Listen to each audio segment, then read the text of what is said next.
Everyone, welcome back to my YouTube channel. आज हम करेंगे क्लास 11th के अकाउंटेंसी का चैप्टर 11 जिसका नाम है books of original entry cash book के प्रैक्टिकल पोर्शन का सोल्यूशन नंबर 9।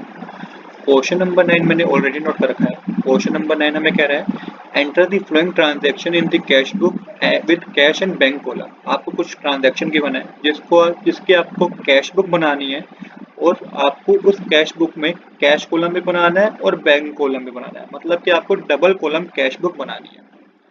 चलिए अब बिना देरी के शुरू करते हैं अपने आज के क्वेश्चन को। तो इस तरीके का फॉर्मेट होगा कैश बुक का। Left hand side debit side होगी, right hand side credit side होगी।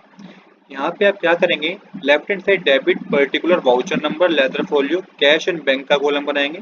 सेम क्रेडिट साइड पे आप क्या करेंगे, date particular voucher number ledger folio cash और बैंक का कॉलम बनाएंगे। इसी को बोलते हैं डबल कॉलम कैश बुक। अब left hand side debit side आपको वो ट्रांजैक्शन नोट करनी है जिसमें बिजनेस के पास पैसा आया हो, और क्रेडिट साइड आपको वो ट्रांजैक्शन नोट करनी है जिसमें बिजनेस के पास से पैसा गया हो। बस इतनी सी बात है, इतनी सी बात ध्यान में रखिए। और बिल्कुल जनरल एंट्री का कंसेप्ट आपको क्लियर होना चाहिए। अगर जनरल एंट्री नहीं आती है तो मैं आपको सजेस्ट करूंगा कि मैंने जनरल एंट्री भी आपको सिखाई है। आप मेरे चैनल के प्लेलिस्ट में जाएं, वहाँ पे आपको प्रॉपर ऑर्डर में जनरल एंट्री की वीडियो मिलेगी, आप उन्हें देखिए, क्योंकि जनरल एंट्री आए बिना आप कैश बुक नहीं कर पाएंगे। चलिए अब बिना देरी के शुरू करते हैं अपने आज के क्वेश्चन को। तो वन बाय वन आपको ट्रांजैक्शन सारी जो शो होंगी ये अबव एरिया में शो होंगी। उसके बाद हम इसकी जनरल एंट्री करके इसको प्रॉपर साइड मेंशन करेंगे। तो सबसे पहले क्या मेंशन है, हमें अप्रैल 1 को ट्रांजैक्शन हुई है, balance of cash in hand 4000, overdraft at bank 50,000। देखिए दो बातें यहाँ पे, एक तो बैलेंस हमें बता रखा है कैश इन हैंड 4000 रुपीज है, और दूसरा हमें ओवरड्राफ्ट बैलेंस बता रखा है बैंक का 50,000 रुपीज है। अब जो कैश इन हैंड का बैलेंस बता रखा है वो तो आप कैश के साइड डेबिट साइड मेंशन कर दीजिए। यहाँ पे पहले डेट मेंशन कीजिएगा 2017 अप्रैल 1, यहाँ पे मेंशन कीजिए to balance brought down. To balance brought down करके कैश में कितना बैलेंस है 4000, कैश में मेंशन कर दीजिए 4000 रुपीज। अब ये जो ओवरड्राफ्ट वाला बैलेंस है ये क्रेडिट साइड जाएगा, तो यहाँ पे मेंशन कीजिए 2017, डेट आपको वही अप्रैल 1 मेंशन करनी है, और यहाँ पे अब आपको लिखना है बाय बैलेंस ब्रोट डाउन, और यहाँ पे आपको बैंक के कॉलम में 50,000 रुपीज मेंशन कर देते हैं। आई होप आपको पहले ट्रांजैक्शन में कोई डाउट नहीं होगा। अब करते हैं नेक्स्ट ट्रांजैक्शन। नेक्स्ट ट्रांजैक्शन है invested further capital 1 lakh rupees out of which 60,000 deposit into bank. देखिए और कैपिटल इंट्रोड्यूस की गई है 1 लाख रुपीज की, जिसमें से 60,000 रुपीज बैंक में जमा करा दिए गए हैं। तो इसका मतलब इसमें भी बिजनेस के पास पैसा आया है, तो यहाँ पे आपको डेबिट साइड ही एंट्री करनी है। अप्रैल 4 आप लिखेंगे, यहाँ पे आपकी जो एंट्री होगी यहाँ पे आप लिखेंगे टू कैपिटल अकाउंट, क्योंकि एंट्री आपकी होगी cash account debit to capital account. तो देखिए कैश हमारा डेबिट हुआ तो डेबिट साइड ही एंट्री आएगी, पर अपोजिट अकाउंट आता है तो यहाँ पे आप टू कैपिटल अकाउंट लिखेंगे। अब 1 lakh rupees further capital introduce की गई है जिसमें से 60,000 बैंक में जमा करा दिया गया है, तो इसका मतलब 40,000 कैश में है, तो 40,000 कैश में आएगा और 60,000 बैंक में आएगा। आई होप कि आपको इस ट्रांजेक्शन में भी कोई डाउट नहीं होगा। इसके बाद नेक्स्ट ट्रांजैक्शन है जो कि आपके अप्रैल 5 को ही है, sold goods for cash 30,000 plus CGST and SGST at 6% each. तो यहाँ पे सेल हुई है बिजनेस में, साथ ही सीजीएसटी बता रखा है और एसजीएसटी बता रखा है 6%। अब सेल हुई है वो भी कैश में सेल हुई, तो ट्रांजेक्शन क्या होगी, जो हमारी एंट्री होगी वो क्या होगी, cash account debit to sales account to output CGST account to output SGST account. तो देखिए कैश अकाउंट डेबिट हुआ है तो डेबिट साइड ही एंट्री आएगी, और बाकी सारी चीजें आपको बाकी सारी चीजें मतलब कि बाकी अपोजिट अकाउंट में जो भी है वो आपको डेबिट साइड मेंशन करना है। तो यहाँ पे आपको अप्रैल 5 लिखना है, तो सबसे पहले टू सेल्स अकाउंट मेंशन करके कितने की सेल हुई है 30,000 रुपीज की सेल हुई है, तो ये आपको कैश में मेंशन करनी है, क्योंकि कैश में सेल हुई है ना तो कैश में मेंशन करनी है। इसके बाद आपको to output CGST account mention करना है, कितना सीजीएसटी है 6%, तो 30,000 का 6% कैलकुलेट करेंगे तो ये आपको कितना आएगा 1800 रुपीज आएगा। सेम इसी तरीके से आपको लिखना है टू आउटपुट एसजीएसटी और 1800 रुपीज ही आपको कैश के कॉलम में लिखना है। तो यहाँ पे आपकी फिफ्थ ट्रांजेक्शन भी कंप्लीट हो गई है। इसके बाद जो ट्रांजेक्शन है वो है जो कि अप्रैल 10 को हुई है, परचेज करा है बिजनेस ने 55,000 का plus CGST and SGST 6% each, issued a cheque for the same. तो बिजनेस ने परचेज करा तो मतलब कि बिजनेस के पास से पैसा गया होगा, एंट्री होगी purchase account debit to bank account, क्योंकि चेक की बात हो रही है तो बैंक अकाउंट आप यूज करेंगे, साथ ही to input CGST account to input SGST account. तो देखिए ये एंट्री में पैसा गया है तो क्रेडिट साइड एंट्री आएगी, purchase account debit to cash account है, कैश अकाउंट क्रेडिट हुआ इसलिए क्रेडिट साइड जाएगी, अपोजिट अकाउंट आप लिखेंगे। तो सबसे पहले आप डेट मेंशन कीजिएगा अप्रैल 10, यहाँ पे आप मेंशन कीजिए बाय परचेज अकाउंट। अब यहाँ पे अमाउंट कितने की परचेज करिए 55,000, तो बैंक के कॉलम में 55,000 लिखिएगा क्योंकि चेक की बात हो रही है ना, इसलिए आपको बैंक के कॉलम में लिखना है। इसके बाद सेम इसी तरीके से बाय इनपुट CGST अकाउंट करके आप 6% कैलकुलेट करिएगा 55,000 का, तो ये आपका 3300 रुपीज आएगा। सेम इसी तरीके से अब आपको फिर बाय इनपुट SGST अकाउंट करना है, तो आपको सेम 55,000 का 6% कैलकुलेट करना है, तो ये आपका 3300 रुपीज आएगा। तो इस तरीके से आपकी अप्रैल 10 वाली ट्रांजैक्शन भी आपने कर लिया है। अब करेंगे नेक्स्ट ट्रांजैक्शन। तो नेक्स्ट ट्रांजैक्शन है अप्रैल 11 को हुई है, paid to Ram Vila our creditor ₹25,000 discount allow by him 1000 rupees. तो यहाँ पे फिर बिजनेस ने पे करा है, हमारे क्रेडिटर थे 25,000 रुपीज के, इनको हमने पेमेंट करी है, तो बिजनेस के पास से पैसा गया होगा, क्या एंट्री होगी Ramvila account debit to cash account, तो कैश क्रेडिट हुआ है, तो यहाँ पे अपोजिट अकाउंट आप मेंशन करेंगे। तो अप्रैल 11 लिख के नाम मेंशन कीजिएगा हमारे क्रेडिटर का। उसके बाद आप क्या कीजिएगा, क्योंकि अब हमने जो पेमेंट करी है ये कैश में पेमेंट करी है, क्योंकि कोई मेंशन है तो माने कि कैश में पेमेंट किया, तो कैश हमारा कम हो जाएगा 25,000 से। आई होप आपको इस ट्रांजैक्शन में कोई डाउट नहीं होगा।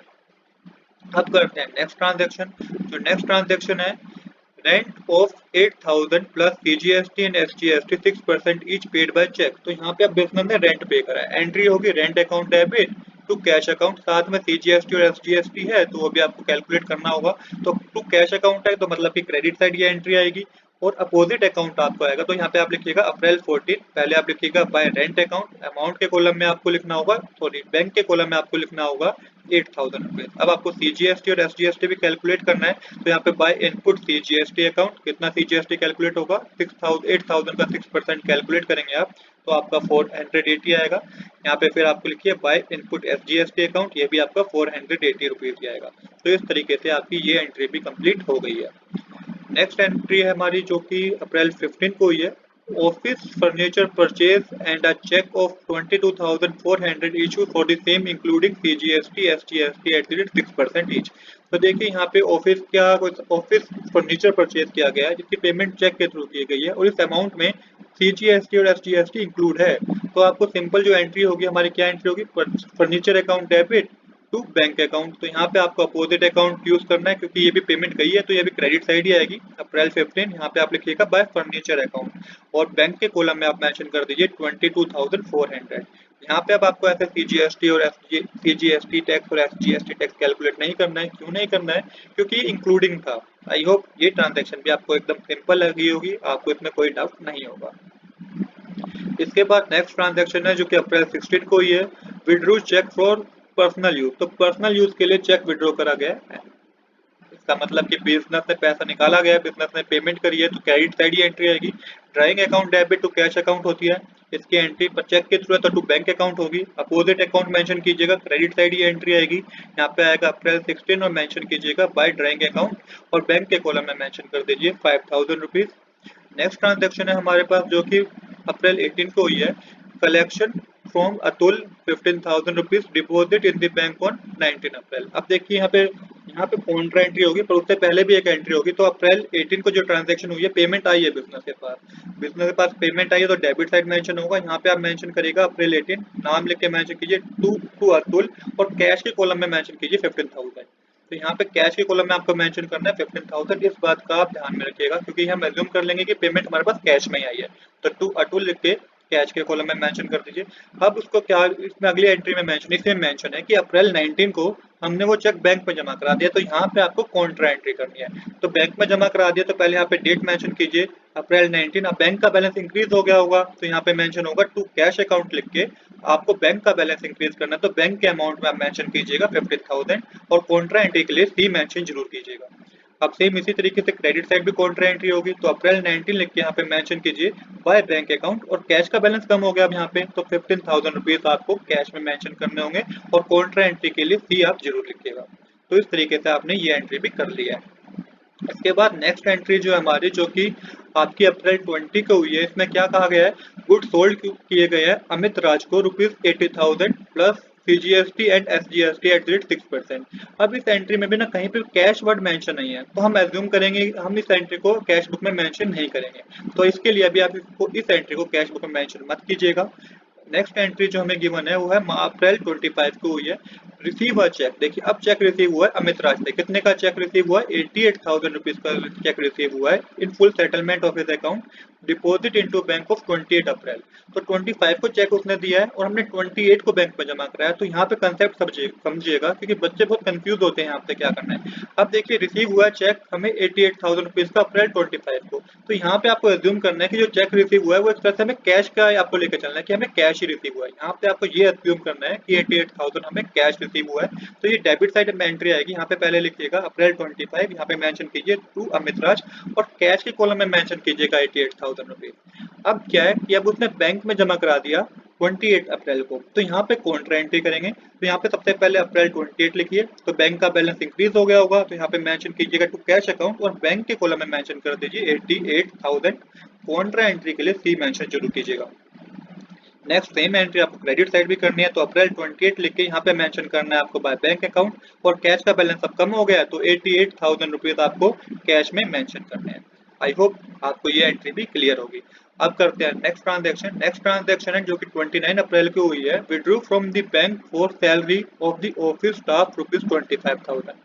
हालांकि यहाँ पे भी आप कॉन्ट्रा एंट्री कर सकते हैं, पर मैं आपको सजेस्ट करूंगा यहाँ पे कॉन्ट्रा एंट्री करने की कोई जरूरत नहीं है। क्यों जरूरत नहीं है? क्योंकि सेम इसकी जो जनरल एंट्री बनेगी वो बनेगी salary account debit to bank account. Bank में से पैसा निकाला गया है क्योंकि सैलरी दी है।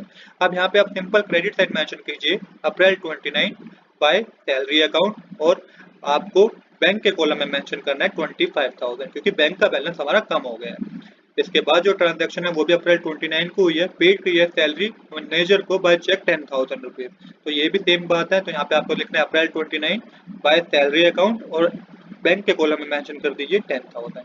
तो यहाँ तक हमने अपनी सारी ट्रांजैक्शन को कैश बुक में रिकॉर्ड कर लिया है। अब हमें बैलेंसिंग करनी है। तो बैलेंसिंग समझिएगा किस तरीके से होगी, ये बहुत इंपॉर्टेंट है। तो सबसे पहले जो डेबिट साइड कैश का आपका अमाउंट है ना, इसको टोटल कीजिए। तो टोटल करके आएगा 1,80,600। अब आपको क्रेडिट साइड जो कैश का अमाउंट है लिखा हुआ इसको टोटल कीजिए। तो टोटल करके आपको पता चलेगा, यहाँ पे जो आपका टोटल करके आएगा वो आएगा 1,28,000। तो इसका मतलब बैलेंसिंग जो होगी क्रेडिट साइड होगी कैश कैश अमाउंट की, कैश की बैलेंसिंग क्रेडिट साइड होगी। तो यहाँ पे लिखिएगा अप्रैल 30 बाय बैलेंस कैरी डाउन। अब अगर आप 1,80,000 में से 1,28,000 माइनस करेंगे तो ये आपका अमाउंट आएगा 52,600। तो इस तरीके से हमारा कैश का कॉलम डेबिट साइड का और क्रेडिट साइड का क्या आ गया, दोनों का इक्वल आ गया। अब आपको बैंक बैलेंस की बैलेंसिंग करनी है, बैंक की बैलेंसिंग करनी है डेबिट साइड और क्रेडिट साइड की। तो सबसे पहले क्या कीजिए, क्रेडिट साइड का टोटल कीजिएगा। तो क्रेडिट साइड का टोटल करके आएगा 1,82,960। इसका मतलब बैलेंसिंग होगी हमारी डेबिट साइड। तो यहाँ पे अप्रैल 30 लिख के मेंशन कर लीजिएगा टू बैलेंस कैरी डाउन। अगर अब आप बैंक के बैलेंस को टोटल करेंगे डेबिट साइड के तो ये आपका आएगा 1,63,000। तो 1,82,960 में से 1,66,000 माइनस करेंगे तो ये आपका आएगा 19,960। तो यहाँ पे आपका बैंक और बैंक का कॉलम भी डेबिट साइड का और क्रेडिट साइड का दोनों का इक्वल हो गया। तो आज के लिए इतना ही। I hope you like this video. If you like this video please do subscribe this channel. Thanks for watching.